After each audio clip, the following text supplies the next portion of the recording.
Coming up next on MASL Primetime, there was so much happening in Week 12. The usual array of big goals from around the league, and even a marriage proposal in Ontario. There was dramatic stuff between Kansas City and Harrisburg. Florida continues to shock and awe. And MASL podcast host Jeff Husted joins us to review both conferences as the playoff push is on.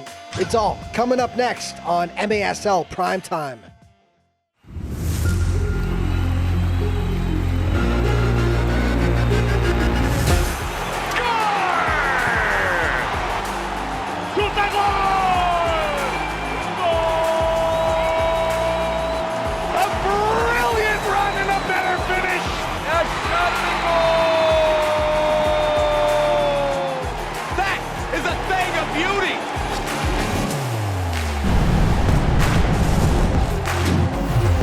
This is MASL Primetime. Welcome back, everyone. I'm Alex Bastiavansky. The Florida Tropics entered this season projected to be one of the most improved teams in the MASL, with some big free agent signings complementing an already solid base. It was thought the Tropics could do some damage.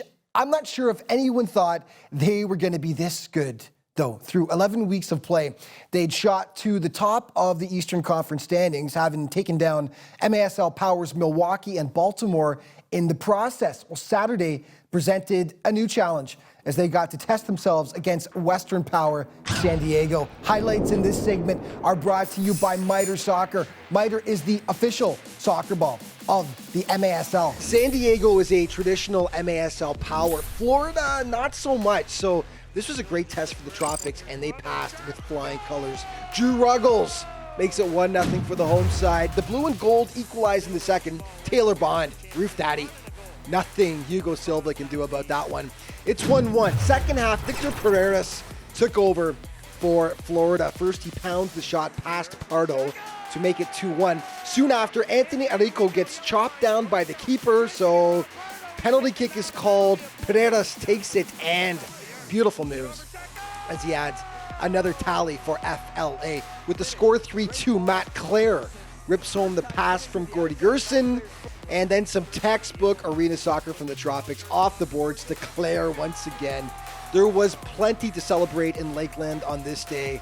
That is another statement win for this Tropics team who shot to the top of the Eastern Conference. Okay, the Milwaukee Wave hosting the Harrisburg Heat.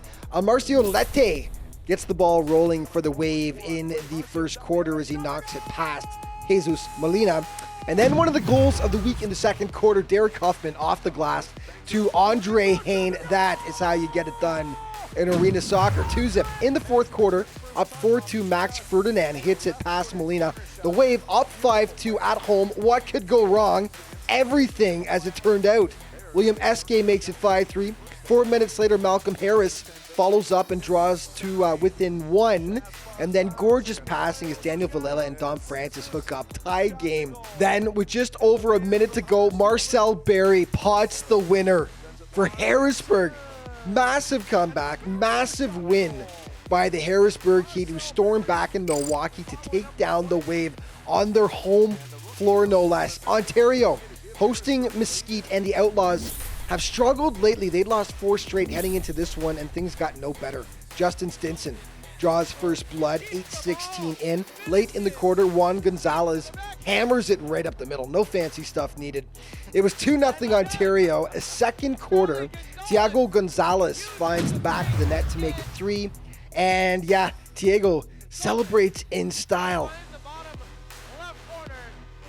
Are we seeing a proposal I live think so. right now on MASL TV? Look at the youngster bringing out his phone as he's proposing to his girlfriend, and it looks like it's a yes. Tough to beat that celebration. And then it's Frank Taiyu doing what Frank does. That is a thing of beauty. Top corner with the wicked shot. The Fury would add 3 more as they take this one 7-0. Chris Toth, the keeper, a happy man afterwards. We've really been going over a lot of offense, and, the defense, stood out as well, and the offense quick, so, it looked good tonight. Utica City hosting the Rochester Lancers, and it didn't go so well for the visitors. 35 seconds in, Nate Bordeaux slides one past Marcelo Moreira to give them the early lead. They keep coming in the second. Juros Momic top shelf to make it 2-0. They made it 3, and then Bo Jelovac with the soft touch. And they were rolling up 4-0, and Jelovac wasn't done. He squeezes this one past the keeper. 5-zip UCFC at the half. The Lancers got one back in the third quarter, and then Rafa Godo rips another past Matt Perella. UCFC just way too much on this day, though, as the Blues cruise to an 11-3 win over the visiting Rochester Lancers. Okay, let's take a look at the points leaders in the MASL through 12 weeks of play. Leo Gibson leading the way still with 43, followed by Nick Pereira, Enrique Cañez, Vinny Dantas, Brian Aguilar of Monterey, and Frank Taiyu of the Ontario Fury.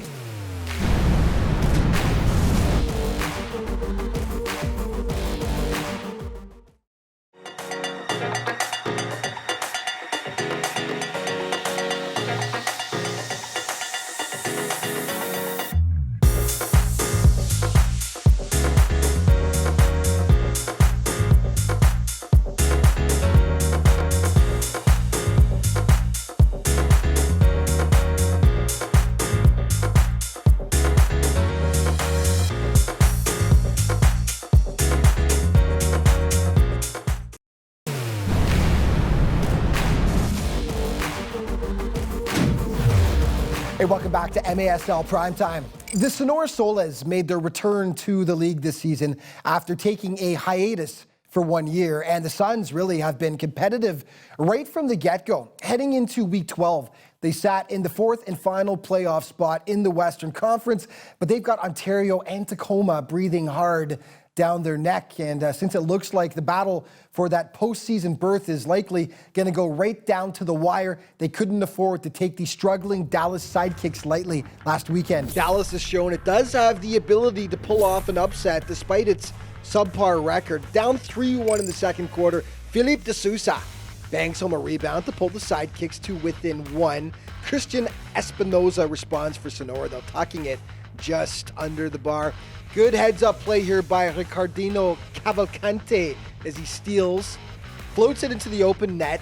Second half, now Dallas down 6-4, staying close. Cavalcante notches his second of the day, and it was just a one-goal game. Sonora not having it, though. No upset.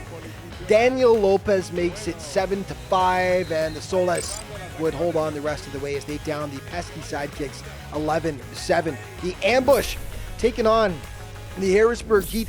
Elton de Oliveira will open the scoring here for Harrisburg, banging home the second chance to make it 1-0 for the Heat. Stephen St. Louis evens things up, though. Great rush. Shrugs off his defender, and then Stephen puts it home to make it 1-1. Back and forth they went. Tavoy Morgan, backdoor, tickles the twine and gives Harrisburg a 2-1 advantage. Tony Walls, though, sets up Douglas Dos Santos, the perfect pass, the good finish. 2-2. The ambush would actually go up 4-2, but then Morgan gets his brace to pull the Heat within 1. The St. Louis would pad its lead with the beauty, though. Look at the dummy. And then the finish. The screamer by Dudica Carvalho. And take another look here. Zero chance for keeper William Bonahane on that one. St. Louis holds off Harrisburg as they pick up the big 9-6 victory, and yeah, they were dancing. The Milwaukee hosting the KC Comets, and no upsets on this day in Milwaukee. Max Ferdinand gets the wave on the board late in the first quarter. In the second, Ian Bennett goes to work for the home squad, just too strong on the rush here as he shrugs off his man and beats Nicola Nato, and then gets some fan love afterwards. With the score 3-1, Nato makes a fantastic stop right there, but the Canadian assassin there to pound home the rebound. Bennett had 4 on the day for the Wave. Second half now with the score 6-1, smooth passing by the Comets. John Sosa makes it a 4-goal game. The Wave would continue to add to that lead until Kyle Williams smokes it past the keeper to make it 8-3. The Comets had to take some chances to make up the difference. Marcio Lete floats it into the open net as the Wave were trying to get some more consistency back into their home performances this season after losing a couple of surprising games, you could say. This one was never in doubt, though, as Milwaukee drops the KC Comets by a 12-5 score. Okay, Orlando had just a single win coming into this game, but they stayed close with San Diego. Tied 1-1 in the first. Brandon Escoto gives the Sockers a 2-1 lead. The Seavulls would equalize. Not pretty, but I'll take it. Rafa Tobias with the tally. Up 3-2 in the second half. Craig Childs, the man, the legend, doubles up San Diego's advantage. And just 24 seconds later, Leo de Oliveira makes it a 3-goal Sockers lead. Now down 6-2, Jeff Michaud tattoos the offering. 0 chance for Daniel Arriga on that screamer. Childs responds with some TNT as well, though. The perfectly placed free kick. Orlando does stay close all game long, but ultimately it's the Sockers getting the 8-5 road win. Monterey had lost just a single game all season, and Dallas would be hard-pressed to change that. They did grab the early lead, but then Edgar Gonzalez, playing his first game since December, ties it up 1-1. And getting Gonzalez back is like the rich getting richer. So many weapons on this Monterey team. Gonzalez makes it 4-1 with that beauty. Down 5-1, Diego Barato puts home the Freddie Mugin feed, but nothing was going to slow down the Flash on this day. Sweet passing here. Omar Santillan with the tally. 14-4 Monterey. Your final score over Dallas. Okay, Baltimore and Rochester faced off as well, and the Blast were firing on all cylinders. Mike Diesel drawing first blood for Baltimore with the huge shot right there. But the Lancers would hit back with 2. Jeremy Lonkeo, huge shot to beat William Van Zela. And then in the dying seconds of the first, Frankie Siliberto just beats the clock with 1 second remaining. The Lancers had the lead. It took the Blast, though, just 4, yes, you heard that right, 4 seconds to equalize in the second. Vinny Dantas makes it 2-2. Second half, leading 4-3, Mohamed Ndiaye crushes it just under the bar. Richard Sherman makes it 6-3 for the Blast. And then Lucas Roque adds to the fun. Fun for Baltimore anyway, not for Rochester. They get smoked in this one, 14-5, your final.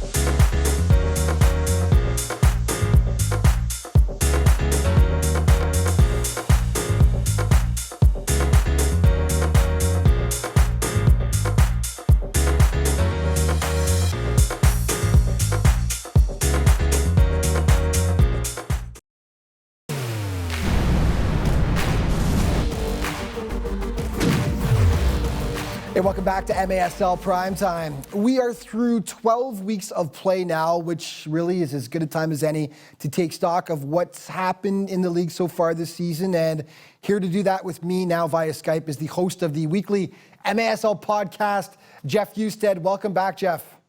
No, thanks, Alex. Well, thanks for having me back on. Absolutely. Well, you're the guy to talk to about this. The last time we did this actually was after 1 month of play when things were really kind of just getting started, right? A lot's happened, obviously, since then, and we're able to get a better feel for sort of who's a contender and who's a pretender at this point. So let's start with a quick look at the Eastern Conference standings here through 12 weeks of play. Florida leading the way. And Jeff, just looking at how the teams are stacking up here, give us your thoughts. What's the first thing that pops to mind?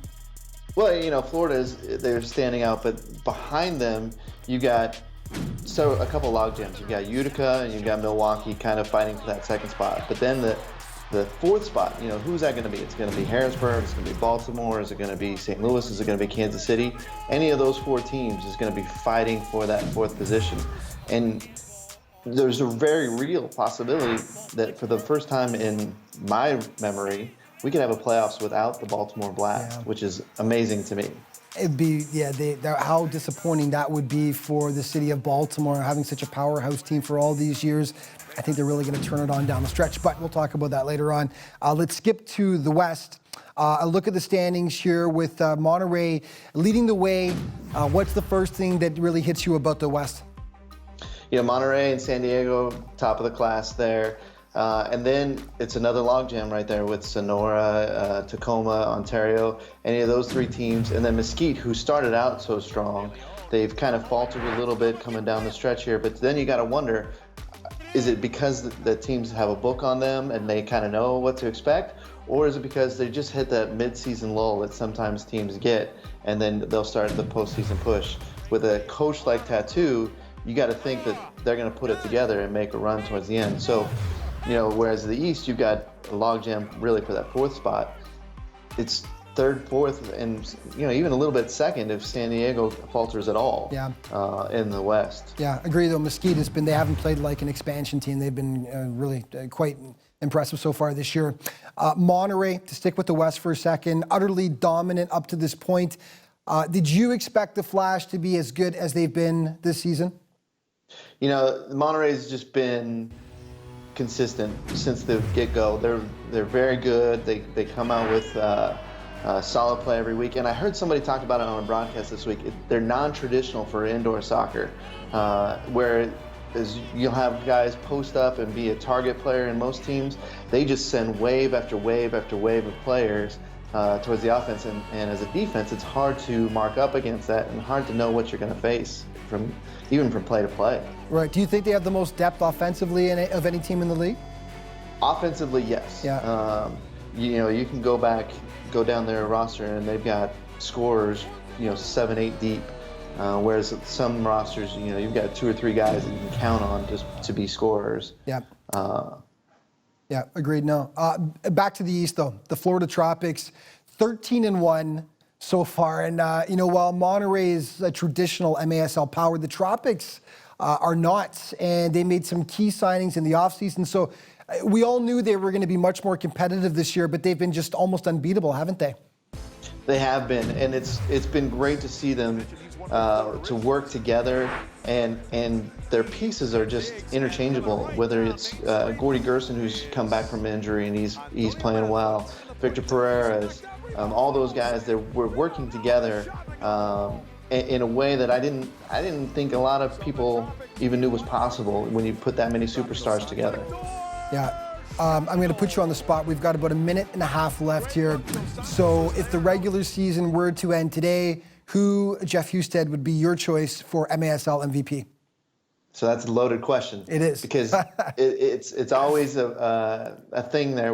Are you talking about the best player in the entire league? Or to their team. Or the player who's most valuable to their team. So, in either case, you got to look at guys like Leo Gibson, Nick Pereira, those guys who, and I think you've talked about it before, they don't have the supporting cast around them that maybe they've had in the past.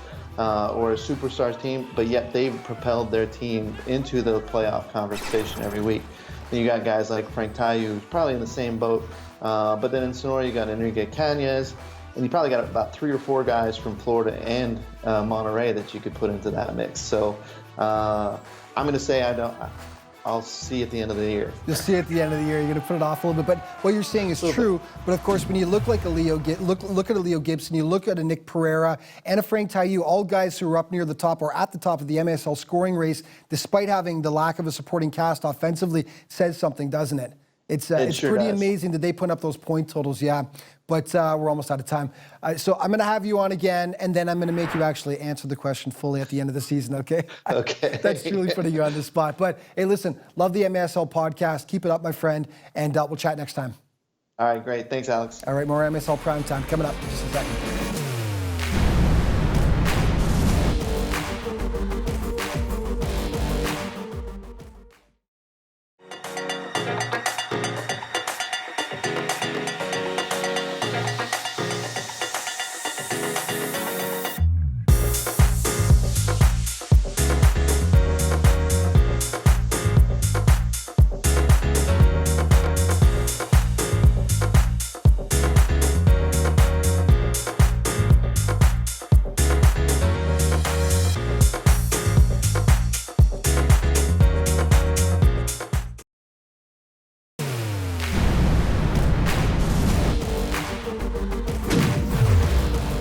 Welcome back to MASL Primetime. Ignoring for a second the records of the bottom 2 clubs, the Eastern Conference has been incredibly competitive this season. Kansas City and St. Louis, for example, have both scored massive victories over top teams, despite sitting around that 500 mark. The lesson out east this season has been no game is ever safe, no lead is ever secure. From night to night, any team can win. The Comets proved that once again last weekend when they took on powerful Harrisburg. Game highlights in this segment are brought to you by Sports Resource Group, proud partner of the MASL, SRG, building walls that bring us together. KC came to play against Harrisburg, who've been much improved this season. Just $1.25 in. Robert Kelly, gorgeous left footer that beats William Banahaney, and it's 1-0 for the Comets. It takes the Heat just 23 seconds to respond, though. Marcel Berry on the doorstep knots it up at 1 apiece. Let's skip ahead to the fourth. Tied 4-4 at this point. Nelson Santana gives Harrisburg the 1-goal advantage, but with time winding down, Lucas Rodriguez pumps it into the net and sends this one to overtime, where the finish was crazy. Gibson shoots. Oh, the ball out front loose. Oh, with 3 seconds left, driven back in there, and it goes in! It goes in! It goes in the final seconds! It goes in, the Comets win! Unbelievable! How did that happen? 1 second left in overtime. Insane. Tacoma hosting Turlock. Big crowd on hand to cheer on the hometown Stars, and they loved what they saw. Nick Pereira had a huge game for Tacoma. Shocking, eh? 37 seconds in, he breaks the ice, making it 1-0 for the Stars. Later on, Alessandro Canali lays it off for Michael Ramos, and Ramos makes it 2-0 for Tacoma. This one is an absolute beauty. The passing, the boards use, the finish. Pereira again. 3-0 Stars. Second half, Tacoma leading 6-0 now. Adrian Gutierrez finally gets Cal on the board as he breaks the shutout, sliding it past keeper Danny Waltman. Tacoma was just clicking on this day. Corey Keats to Alex Megson. Beautiful arena soccer all around. Nick Pereira, happy to get 10 goals. Happier, though, afterwards, just to get the W on this day. The most important number on that board is that there's more of ours than there is theirs. So if it was 10, great. But again, really good crowd, good positive crowd, and everyone's excited. So we were excited too. Baltimore was hosting the Orlando Seawolves last weekend. They were banging the drum to get the home team going in Baltimore. But it's the Seawolves that draw first blood. Rafa Tobias gets it going for Orlando just 25 seconds in. And then it's Ryan Sandage back for Jeff Michaud. And he will hammer it home to make it 2-0 Orlando. Could an upset be brewing? Nah. Beautiful passing here. Jonatas Mello to Mike Da Silva to make it a 2-1 game. And then Vinny Dantas in his office at the side of the net evens it up to 2. Lucas Roque feeds Jamie Thomas. 3-2 blast after 15 minutes. Vinny Dantas just unstoppable when he gets going. Top shelf. Baltimore recovers from its slow start and cruises the rest of the way, taking it 14-3. Okay, let's check out the naughty list for Week 12, and there was some stuff. Now, keep your eye on Ty Hall here of the Harrisburg Heat. This was against Kansas City, as he gets a 1-game suspension for a headbutt against the Comets, and that caused quite the melee in KC. Okay, the team of the week for week number 12, and it is Gibson of the Harrisburg Heat, Vinny Dantas, Daniel Villela, Michael Ramos, Douglas Dos Santos, and keeper Chris Toth of the Ontario Fury. And our Sport Turf Primetime Player of the Week, and it is Douglas Dos Santos, the defender for the St. Louis Ambush, who had a great game against Harrisburg, obviously great on the back end, and also added 2 goals against the Heat to give the Ambush the big victory. Congratulations, Douglas. And our Primetime Plays of the Week, starting with number 5, it's Passing Perfection by the Tacoma Stars. Tic-tac-toe, Nick Pereira with the big finish. Number 4, Craig Childs of San Diego, the scintillating strike from another zip code against Orlando. Number 3, Judica Carvalho of St. Louis. This thing was on a rope. Absolutely gorgeous shot as the Ambush took down Harrisburg. Number 2, Frank Taiyu. How many times have we seen him do this? Doesn't matter where Frank is on the pitch. Give him an inch, and he will take a mile. And number one, Derek Hoffman to Andre Hayne of Milwaukee. I'm not sure if the pass or the finish is better, but they are both insane. That's as good as it gets. And that is our prime time play of the week. And that's it for this week. All out of time, but just a reminder, MASLsoccer.com is your home base for absolutely everything in the Major Arena Soccer League, and there's all kinds of other social media to keep you up to date as well. Thank you so much for watching. We'll see you next week.